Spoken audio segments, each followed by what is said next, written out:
හරි අද ලස්සන මල් බොකි එකක් හම්බෙලා තියෙන. ඇයි මේක හම්බුනේ කියලා මං ඇහුවොත්? අද අපේ ග්‍රැජුවේෂන් එක තිබ්බා. ඉතින් ඒකේ සෙලිබ්‍රේට් කරන්න තමයි මට මේක හම්බුනේ. හරි. දැන් කාලයක් තිස්සේ ඉගෙන ගත්ත ආසාවෙන් හිටපු දෙයක් අර අපි කියනවනේ සිහිනය සැබෑ වුණා වගේ කියලා. කොහොමද අද ඒ දැනෙන දේවල් මොනවද අපිට කියන්නකෝ?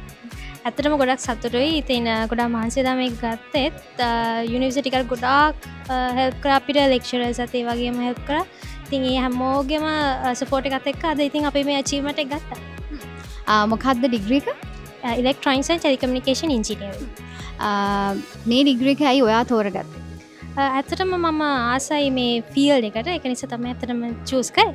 හරි. දැන් තව කවුරු හරි කැමැත්තෙන් ඉන්නවා නම් SLTC රිසර්ච් යුනිවර්සිටිත් එක්ක එකතු වෙලා ඉගෙන ගන්න වැඩ කරන්න ඒ අයට ඔයාලට කොහොමද රෙකමන්ඩ් කරන්න පුළුවන් යුනිවර්සිටි එක ගැන?